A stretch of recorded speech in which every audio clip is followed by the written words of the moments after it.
السلام علیکم ورحمۃ اللہ وبرکاتہ۔ آج ہم قرآن کے 3 ایسے الفاظ آپ کو بتانے جا رہے ہیں کہ جو قرآن میں بار بار دہرائے گئے ہیں۔ اس سے پہلے والے لیکچر میں بھی ہم نے 3 الفاظ دیکھ چکے ہیں، وہ تھے کانا، کانت اور کانو، اور آج کے لیکچر میں ہم اس کے اگلے والے الفاظ دیکھیں گے۔ انشاءاللہ آپ لگے رہیے گے، پورا ویڈیو دیکھ لیجئے تو آپ کو سمجھ میں آ جائے گا کہ کون سے الفاظ ہیں جو بار بار دہرائے گئے ہیں۔ 4 نمبر جو سورہ بقرہ کی آیت نمبر سورہ صاد کی آیت نمبر 75 میں دیا ہوا ہے، اور وہ ہے کنت، یعنی تو تھا یا تو ہے۔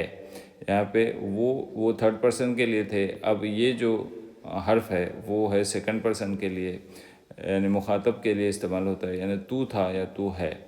تو قال یا ابلیس ما منعک ان تسجد لما خلقت بیدی، قال یعنی کہا، یا ابلیس، اے ابلیس، کیا تجھے روکا، ما منعک، کیا تجھے کس چیز نے منع کیا، کس چیز نے تجھے روکے رکھا، ان تسجد، کہ تو سجدہ کر لے، لما، جسے، خلق تو، یعنی میں نے پیدا کیا، بیدی، یعنی میرے ہاتھوں سے میں نے جسے پیدا کیا ہے، اسے تجھے سجدہ کرنے سے کس نے روکا؟ یہ ٹھیک ہے نا۔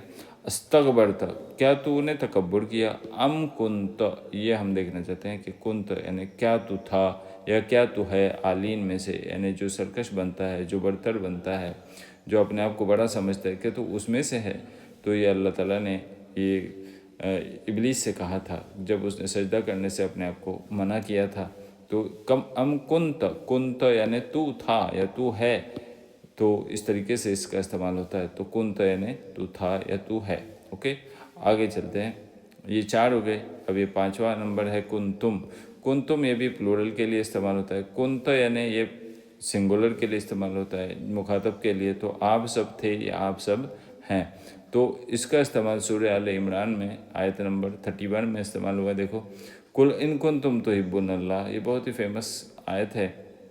تو قل ان کنتم، کہہ دو کہ ان اگر تم ہو، آپ ہیں، تحبون اللہ، اگر آپ سب ہو، محبت کرتے ہو اللہ تعالیٰ سے، فاتبعونی، تو پھر میری اتباع کرو۔ قل ان کنتم تحبون اللہ، اگر تم کو اللہ تعالیٰ سے محبت ہے تو آپ میری اتباع کرو۔ تو آپ یہاں پہ جو استعمال ہوا ہے وہ ہے کیس میں استعمال ہوا ہے، اور یحببکم اللہ، تو پھر تم کو اللہ تعالیٰ بھی پسند کر لے گا، ویغفر لکم، تو اگر تم نے حضور سے محبت کی، یعنی حضور کی پیروی کی، قل ان کنتم تحبون اللہ، اگر تم اللہ تعالیٰ سے سچ مچ میں محبت کرتے ہو تو فاتبعونی، تو میری اتباع کرو۔ یہ حضور صلی اللہ علیہ وسلم کہہ رہے ہیں، یحببکم اللہ، تو اللہ تعالیٰ بھی تم سے محبت کرے گا، ویغفر لکم، اور وہ تمہارے گناہوں کو، لکم، معاف کرے گا، ذنوبکم، تمہارے گناہوں کو معاف کرے گا، تمہاری بخشش فرمائے گا، واللہ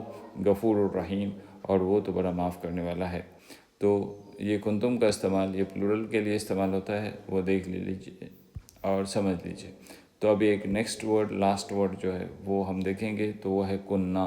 کننا یعنی یا ہم تھے یا ہم ہیں، یہ متکلم کے لیے استعمال ہوتا ہے، یعنی ہم بولنے کے لیے استعمال ہوتا ہے، یعنی فرسٹ پرسن کے لیے استعمال ہوتا ہے۔ اس کا استعمال سورہ اسراء میں کیا ہے آیت نمبر 15 میں، وہ دیکھو کیسے استعمال ہوا ہے کہ وما کننا معذبین حتی نبعث رسولا، ہم نہ تھے یا ہم نہ ہیں، یعنی ہم ان کو عذاب دینے والے نہ تھے، حتی نبعث رسولا، یہاں تک کہ ہم ان میں رسول بھیج دیں، یعنی ہم عذاب دینے والے نہیں تھے جب تک کسی رسول کو ہم بھیج نہ لیں۔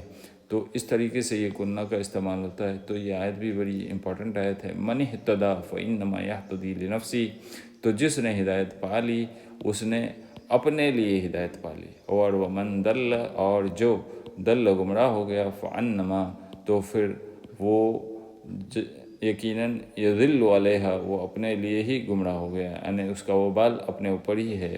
ولا تزیر وازرۃ وزر اخری، اور کوئی کسی کا وزر یعنی بوجھ نہیں اٹھاتا، بوجھ اٹھانے والا کسی دوسرے کا، یعنی جو کچھ تم کرتے ہو وہ تمہارا وبال تمہیں ہی پہ آنے والا ہے، یہ دنیا کی زندگی میں بھی اور آخرت کی زندگی میں بھی۔